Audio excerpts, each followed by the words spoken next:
All right.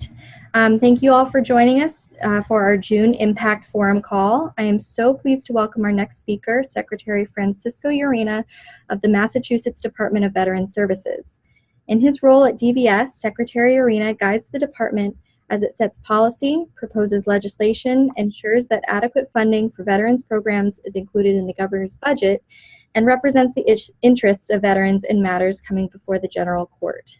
Secretary Urena also serves on the Federal Advisory Committee on Families, Caregivers, and Survivors, which is how we got to know him so well. And since joining the committee, he has been a staunch advocate for veteran caregivers, and so he's here to talk to us today about the support available to this population through his office.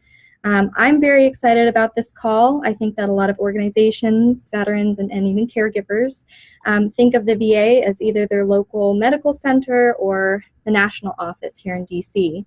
But your state can offer incredible support to veteran caregivers as well. And so we're really lucky to have Secretary Urena on here today to tell us how we can tap into our state and local resources. So Secretary, I will turn it over to you. Great, thank you very much, and good afternoon to each and every one of you all. I'm so very honored to have been asked to join you all to be part of this conversation. Here in Massachusetts, we'd like to say we lead the nation when it comes to providing benefits and services to our veterans, families, and caregivers. And it is a conscious effort that we make to ensure that we include all those populations in everything that we do here and in our conversations. 365,000 veterans, families, and caregivers call Massachusetts home, and it's something that we are very proud in how we share our benefits and how we provide those. For example, we here have a veteran service officer by law in every city and town, and so any population, any community that has a population of over 12,000 people, by law, it's required to have a local veteran service officer. That person, veteran by law, provides the services and provides access and opportunities to the opening doors, if you will, to ensure that benefits that the veteran or the family member has earned are able to be distributed and be shared, and applications are filed. Above and beyond federal benefits, Massachusetts is very unique where we have flexibility to run a program. It's called Chapter 115, Mass General Laws, and it is a financial assistance program. It's about a $79 million program every year that reimburses expenses for veterans, families who are under the federal poverty level. So expenses to, one, identify homelessness, prevent homelessness, and give a better quality of life. At a minimum, if a veteran has medical expenses, and once again, if they're under the federal poverty level, our office would reimburse those costs. And there's also a commitment, there is a cost sharing, if you will, with communities. So we reimburse them 75 cents to the dollar. And there is a commitment from our office to reimburse every city and town 100% of any benefits that have to deal with homelessness, so that there is no excuse and that we could provide the efforts of assistance as soon as possible.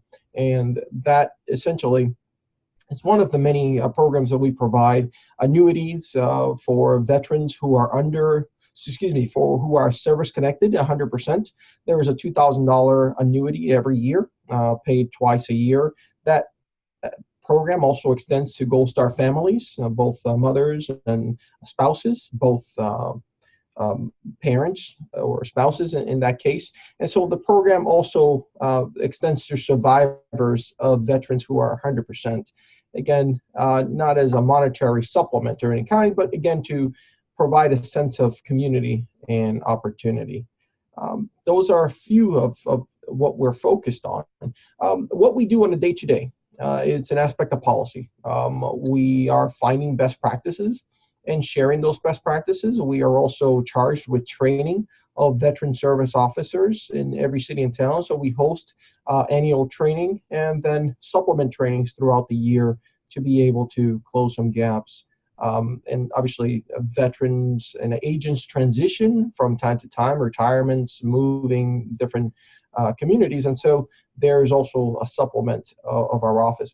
Majority of the team here in our office are focused on the Chapter 115 or the financial assistance program. In Massachusetts, we are also responsible for 2 soldiers' homes, long-term care facilities, if you will, for veterans. One is located in the eastern side of the state in a city called Chelsea. The other one is located in Holyoke in the western part of the state. We also have responsibility since 2001 to operate 2 state cemeteries for veterans and families, and those are located in Winchendon, northern central Mass, and Agawam in western Massachusetts.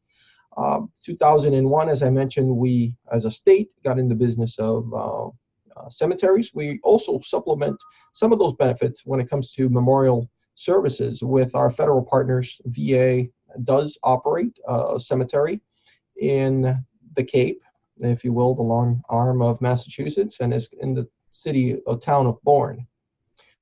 Outside of our 2 soldiers' homes, we are very focused and very pleased. Governor Baker, who is our governor, made a commitment of $200 million to build a new facility, which we will be breaking ground here in the next months or so before the fall, to be able to build a 154-bed replacement project, which the VA has approved, and we are excited to be able to proceed with that. Currently, the facility in Chelsea is the oldest one in the country, dating back to 1948, and is in original form. And while the quality of services are very extraordinary, even to so many families that depend upon us to provide those sense of services, the building and the infrastructure are a bit dated. And so, as you will know, with anything healthcare, a new facility will give us a great sense of opportunity to provide better benefits.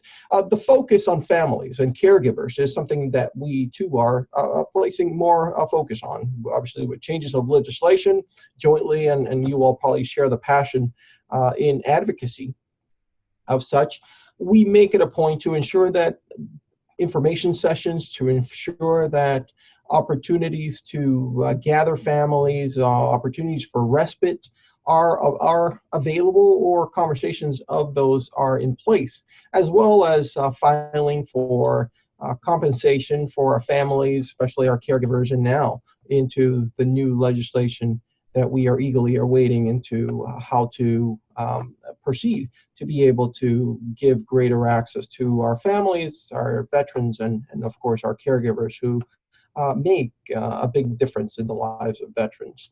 With that, I believe those are my brief presentations, and I'll give it back to you.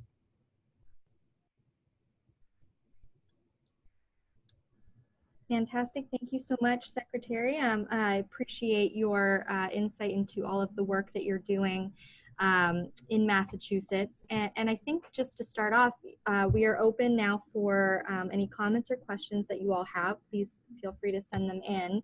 I think I'd like to start off with a question for you about, you know, what this means for other states. You know, we talked about Massachusetts, but you know, what is the support like in each state? Is it at the same level that you're providing? I think it varies. So I do have a peer in every state and another 5 territories.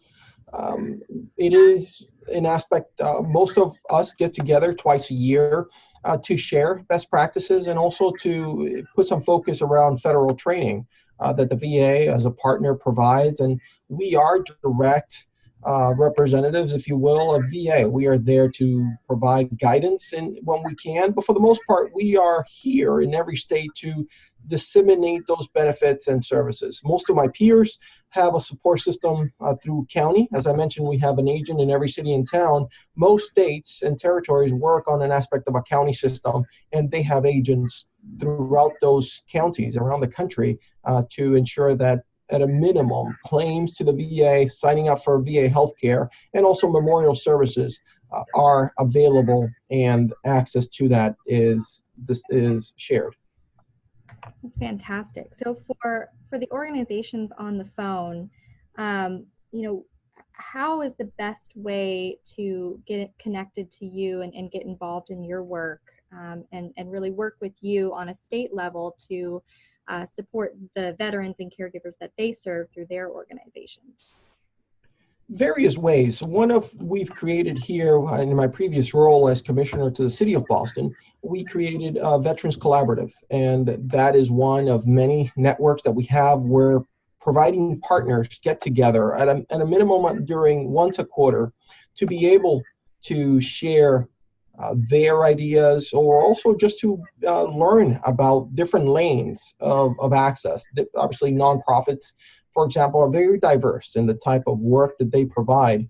And that gives us an opportunity to have some face time to talk about some of the challenges, but also to share, learn lesson. It has become a great venue for empowerment of different nonprofits in various scopes and sizes to learn what services are available, and also duplication of services and how they could close some gaps. Some folks have decided, and that's the flexibility in nonprofits, that they could shift directions extremely easy. So through those learning lessons, one, they could collaborate or cross-reference, and also give some referrals to, as they're helping a veteran, a family, a caregiver, to be able to learn about other things that they may not have yet thought about. So those are a few of the ones we have. We have one in the western part of the state.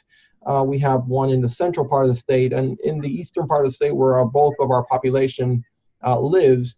The greater Boston is one. There's one in the North Shore, and the South Shore, south of Boston, also has that type of, again, network. But going back to the original question, most of my peers are out of the governor's offices. And so you could probably check in through your individual states to see who the Veterans Commission or Veterans Director or Veterans Secretary, but all in all, that's, for the most part, every state does have a Veterans Coordinator, if you will. Various in scopes and sizes, but they are here. And you could also pose some challenges that you may be facing, and how to be able to have some access and more focus on what it is important to you. And in this case, I'm sure that is the focus on caregivers. Yes, absolutely. And so I think that answers the question that just came in, which is who is the best entry, quote unquote, contact to reach out to. And it sounds like, going to the website and finding out, who in your office is listed there would be the best way to get started and getting into your office. Is that right? Correct. Great.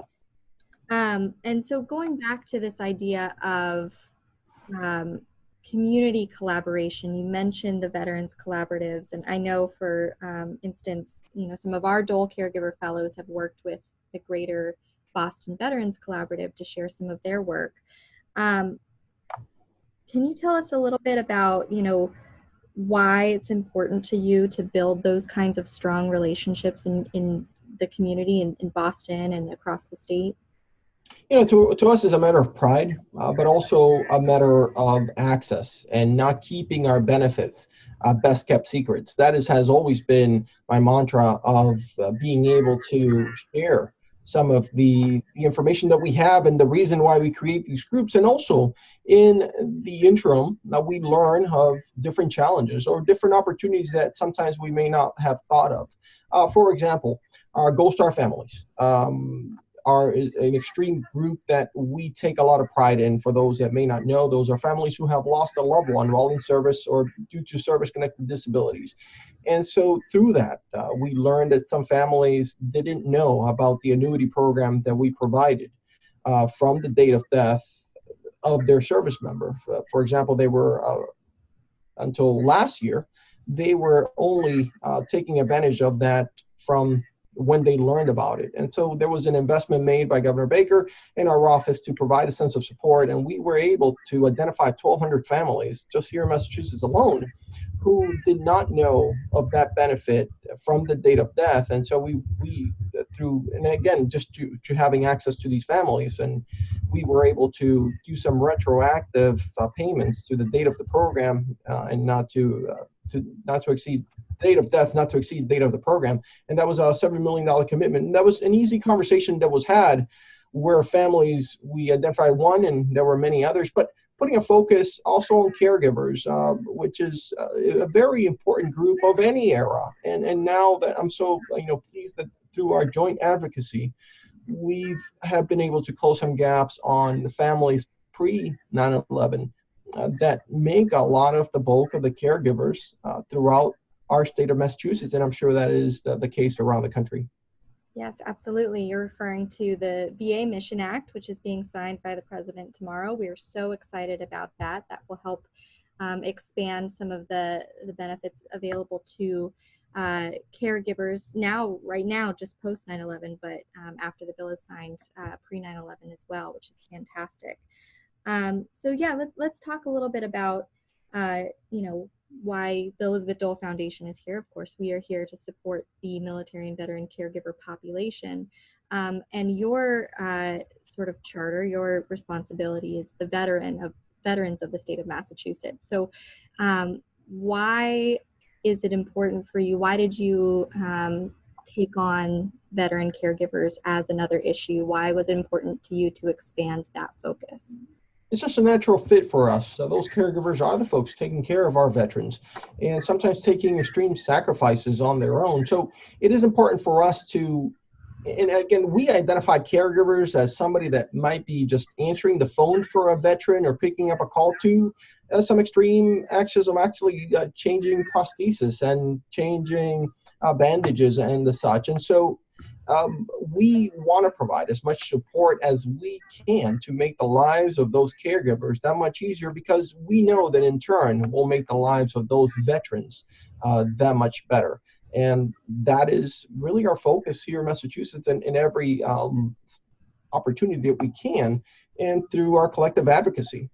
We could be able to accomplish some of those missions. And along the lines, we know that those individuals may have some challenges of their own. And if we could make some cross referrals to other sister agencies, that is some of the things that we place a focus on. It's fantastic. So one of the biggest organizational challenges we have here at the Elizabeth Dole Foundation, and I think several of the folks on the phone might have as well, is finding caregivers and encouraging them to self-identify. Can you talk a little bit about how you approach outreach, and how you find the veterans and caregivers who may not otherwise be reaching out for help, or perhaps they're trying to, but they don't know where to look? So when it comes to the aspect of outreach, is something that we do often and constant, and is a charge that we share to our local veterans agents in every city and town as placing just a constant a focus upon. And in every case, we welcome families to be part of that, but we also welcome families to be part of that, because often it is the families that identify different lifestyle changes in veterans, whether it is focus on post-traumatic stress and invisible wounds, to actually those that are as well providing that sense of physical support to veterans with visible wounds. And so we make it an aspect to ensure continuity and bring more folks into the fold. And through that, it is our efforts of having those conversations of access, having conversations of available benefits, and continuing that sense of opportunity, that our benefits are, for the most part, here for veterans, but it is through our families that we're able to identify those veterans that may qualify for them. Fantastic. We have a question from the Military and Veteran Caregiver Network. How can we help spread the word about state and county support available? They encounter many caregivers who aren't aware they have a county VSO or a state secretary. So how can these organizations help you in your mission? Yeah, for example, if that question was really posed here in Massachusetts, it would be to be part of collaboratives and host type meetings where conversations is being and challenge my peers, challenge them to be present and be part of groups that could, one, identify who they are, and also assist them in their mission of outreach. It is not just here in Massachusetts where outreach is important. I know that outreach in every state around our country, in our 5 territories, it is a constant focus to ensure that, once again, the benefits that veterans have earned and their families do not remain best kept secrets. That's great. And I think I'll do a follow-up question to that. Knowing that the Military Veteran Caregiver Network is primarily online. It's an online resource. And so I'm curious to understand how you use technology. Of course, right now we are in a webinar format. And so, we are using the online resources available to us. But do you, through the Veterans Collaboratives or through your own office, use technology in any special way? And can these sort of online groups be supporting you even if they're not showing up in person? Yeah, absolutely. And which brings us a great point. We do have great technology available to all of us now, especially through social media, and able to have online conversations and virtual town halls.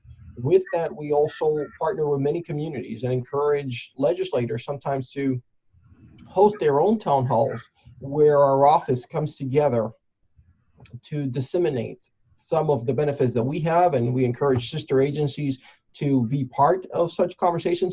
But that has been probably one of the most effective ways to reach older population that may not be as connected to an online platform, is through town halls, and make those town halls available during daylight hours seems to be and flexibility in work schedules as well. So an afternoon session may work for some, but we know that an early evening may work for others. And that has also been something that we have been placing a focus here in the Commonwealth, to be able to be accessible, have our team members be part of it. And one more program that we have here in Massachusetts, it's called the SAFE Team. It's a statewide advocacy for veteran empowerment. It was recognized earlier this year in February by Secretary of VA.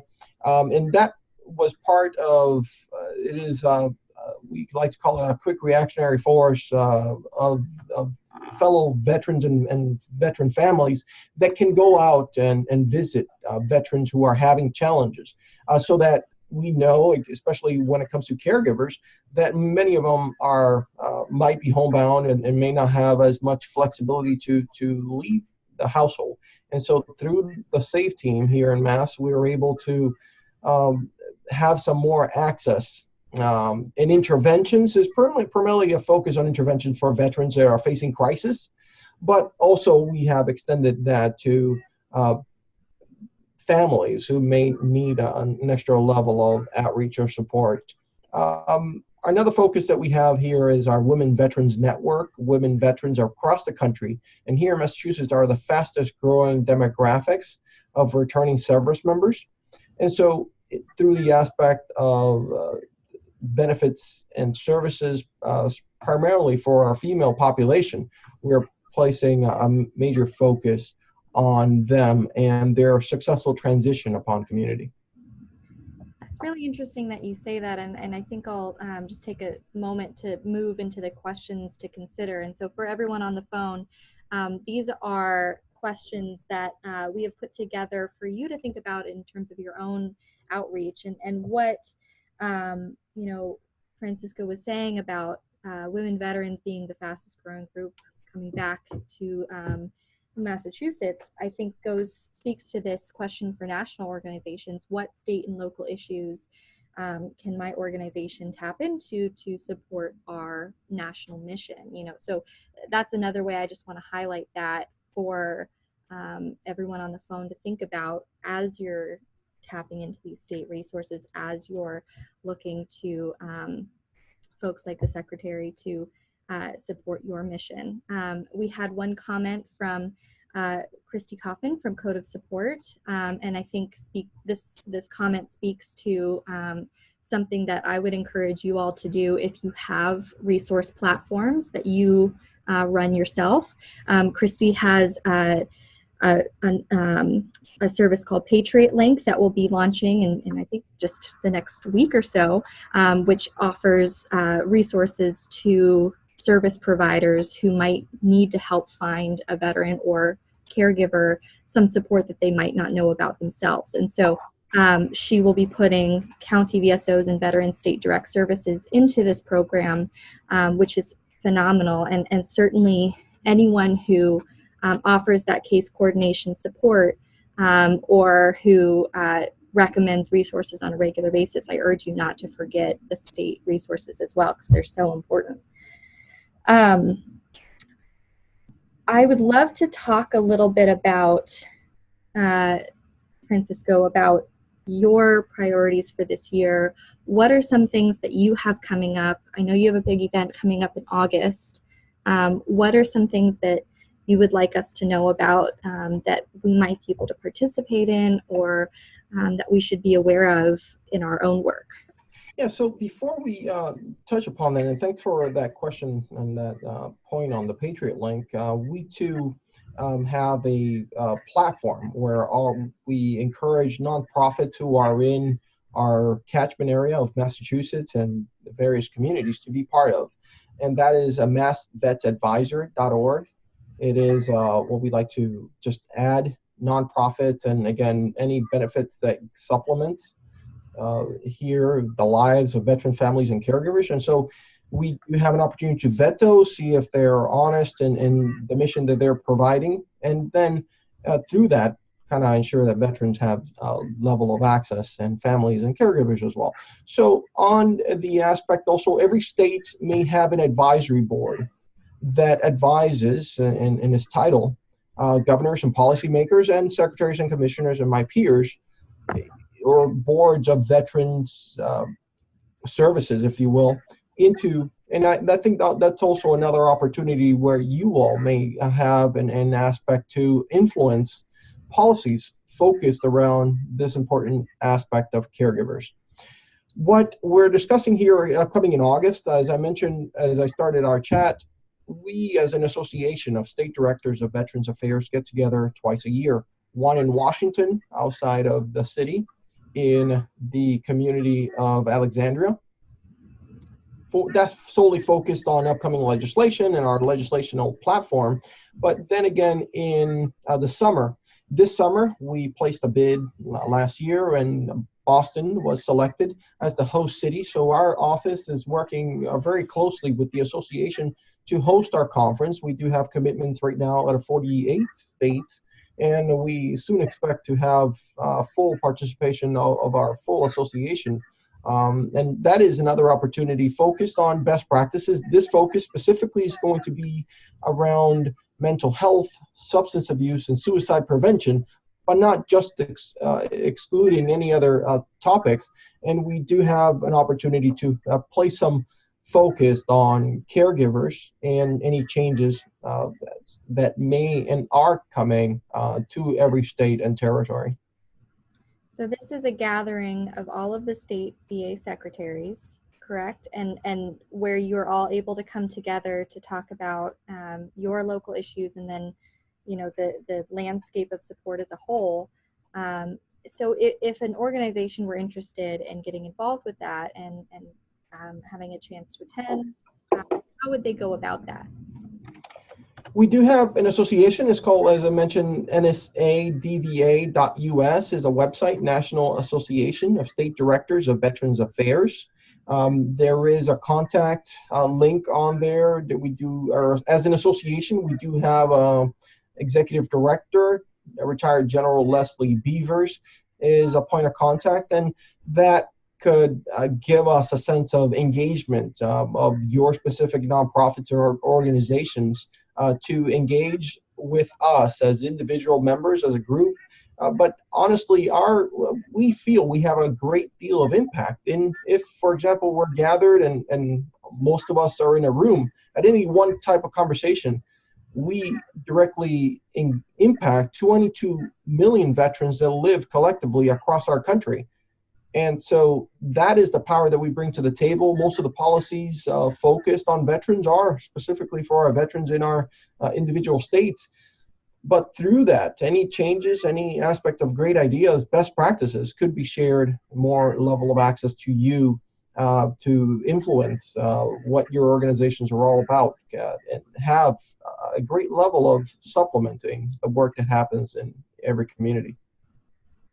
That's a fantastic opportunity. I want to take a moment to remind everyone that if you have any questions, we'll be closing or wrapping up in just a little bit. So if you do have any questions, please submit them to the Q&A function of Zoom, or feel free to ask them in the chat as well. I have just one other question for you, Secretary, and thank you so much for being here.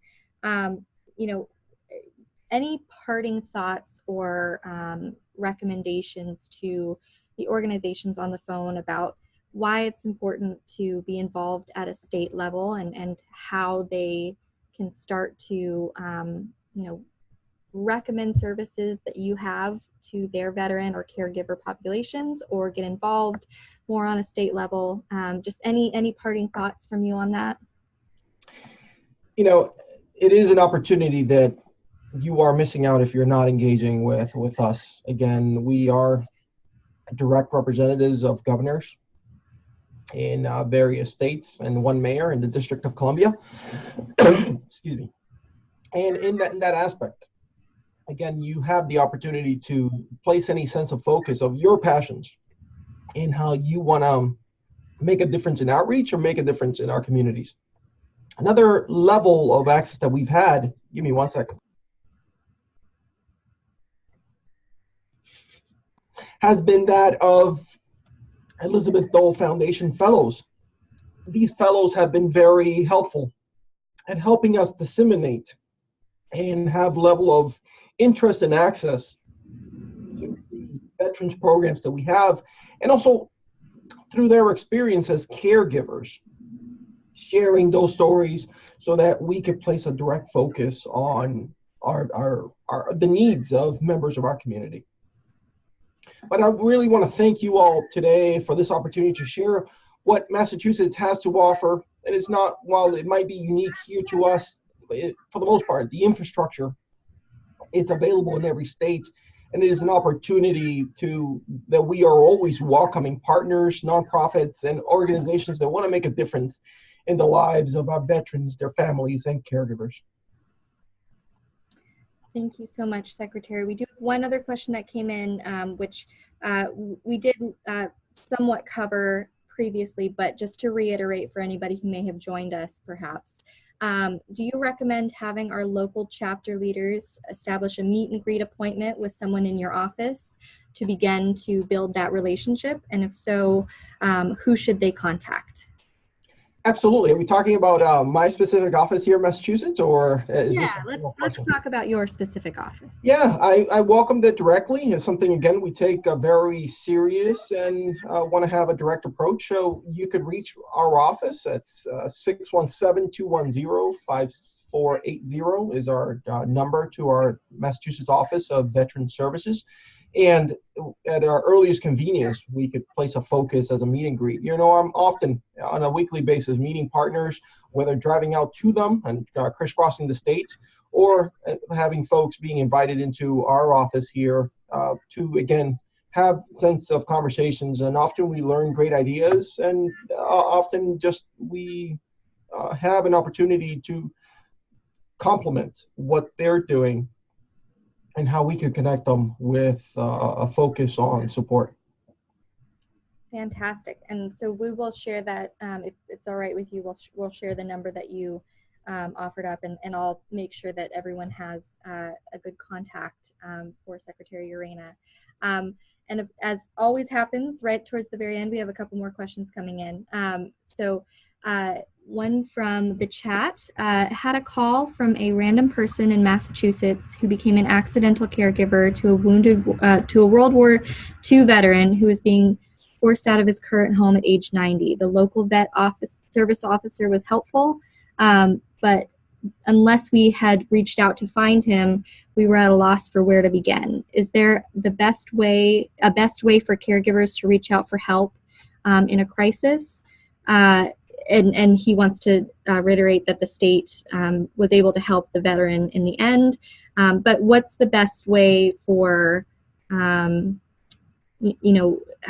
guess the question goes back to some of the outreach that we were talking about. What is the best way for someone in crisis to reach out to you, or, where are you reaching places that a caregiver might be that they might not even know about?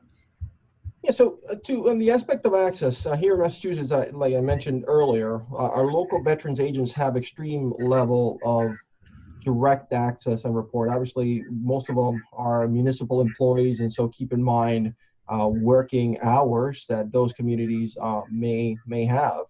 But for example, if your agent is a part-time agent, feel free to call the next door city. For the most part, they have a full-time person there, and you could stress your case into what your needs are. And through that aspect, what challenges you're having and how we could close that. And those solutions will then be presented upon them. So locally, if you want to talk to your local veteran service officer, I totally recommend reaching out to your city hall or town hall of whatever community in Massachusetts you may find. And again, larger policy conversations that if you are outside of the state, definitely feel free to call our office, and vice versa. We can make those referrals to those individual communities. But as of right now, the focus on, there's not an emergency number, if you will, to reach that, unless it is a crisis intervention, and our SAFE team could be that point of contact. And again, our same number reaches that level of access to the SAFE team, and there is a prompt in our main phone number that you can reach in. Once again, 617-210-5480. Thank you so much. That's very helpful. And I think the point to reiterate from someone who's sitting in the organization chair, we want to make sure that there's no really wrong door for a caregiver to enter. And, someone who comes to us who needs to get to the secretary's office can get to the secretary's office through us. And so I think the work everyone is doing on the phone is really critical to make sure those connections happen. Secretary Urena, thank you so much for joining us today. This was fantastic. I will be sending out the recording of this to everybody on the phone, and we'll be posting it on our website very soon. In the meantime, we have some questions for you to consider as you go about your own programming, how you might stay in touch with the Secretary's office or the office in your own state.